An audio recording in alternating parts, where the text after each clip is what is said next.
First one up is from Troy. Domingo German has been a lifesaver this year so far. That said, he seems to fade quicker than most starters. Would you consider an opener for him? And if so, who? I don't know what Troy's smoking. I do not want an opener, especially after what we saw today. So instead, I'm going to take this a little differently and say, is he a pitcher that fades quicker?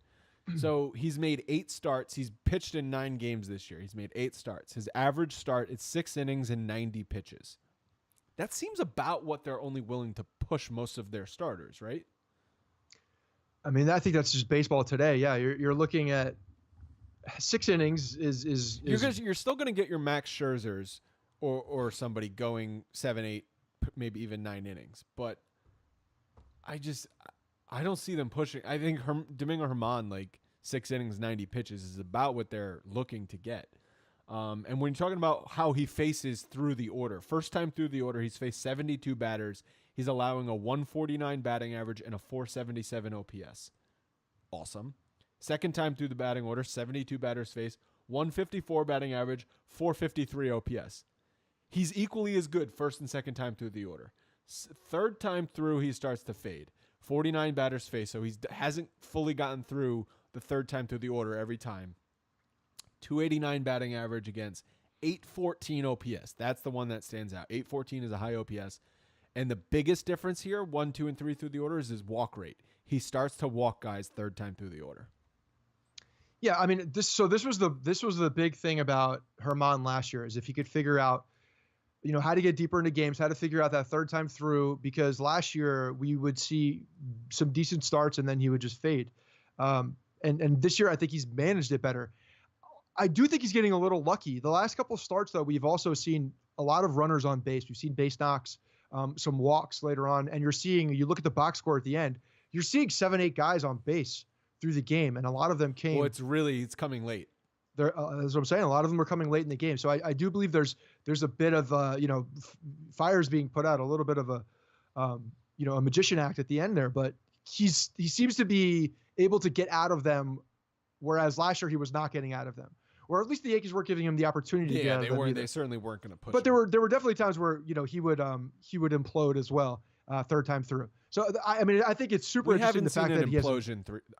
No, he has not imploded yet. And last time out, they let him get out of a bases loaded situation in the 7th inning. And they left him in, right. I think he's managing it a lot better. And that's the 7th inning too. So they did push him a bit more. That was the doubleheader game. He was efficient. He was efficient through, and it was the second game of the doubleheader. So they were, they had thrown a lot of guys in that first game. They kind of needed him to go deeper, and he did. But he was efficient with his pitches too. So there's really nothing to complain about with Domingo German. No, I'm not complaining. I'm just dissecting his games. But when you look at any starting pitcher and you're going first, second, third time through the batting order, you're going to see a difference between probably a significant difference. His OPS doubles almost on the majority of the people, though. You're going to see a significant difference. I mean, it's science. You see a guy for a third time, you're gonna identify that pitch better. So, but what Troy's question was, I don't think they should use an opener for him. No, but his point that he seems to fade, he is fading the third time through the order, and it's noticeable in the walk rate. I think as a pitcher fades, you lose your control, and what we're seeing German do is walk people the third time through the order. Right. So the solution is certainly not an opener. What the solution is you let your best pitcher work through it. No opener for Domingo German. No, hell no. You let him take the next step in his career and let him work through it, because this is the evolution of Domingo German. This brings up another interesting point, though. So how much are they going to push him this year? Because his career high for a season for innings pitched came in 2014. That's a long-ass time ago. 123 and a third innings pitch. Last year, he only threw 93 innings. He's up to 50 this year. Yeah, no, this could be one of those narratives that comes up later, and we're looking at him around 100 pitches or 100 innings pitched, in August, and we're saying, why is this dip happening? Does he skip a start? Do they shut him down for 2 weeks? How do they manage? It's really hard to manage his innings right now because you don't have. You can't manage his innings right now. But if they get Severino back, if they get Paxton back, maybe you see a situation where they skip him, and they skip him every third time or something. So a lot of times too, you'll see a schedule line up where the fifth starter can be easily skipped just because the schedule could work out. The problem is though he's not the fifth starter right now. No, but you're telling me that all these guys are coming back. This is the scenario that we're working with, I thought. I thought we were in a safe place here. Okay? Are we not in a safe place? I thought we were in a safe place. The walls are not padded. If those guys are not coming back, they can't limit him. He's gonna go out there and throw. That's it. They're not gonna let him throw 180 innings this year. Throw the ball.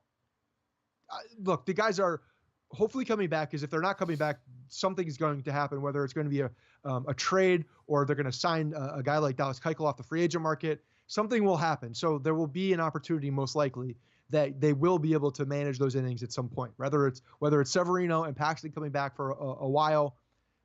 Hopefully that's the scenario, and they're able to do that. But I do think that they will try to manage him as much as they can, because they have right now a guy that is really taking that next step. And you just don't want him to hit a wall and regress because of something that was, avoidable.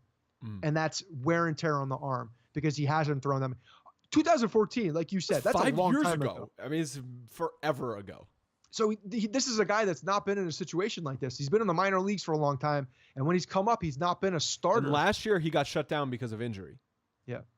So I do think they will, if the situation allows, they will manage as much as they can.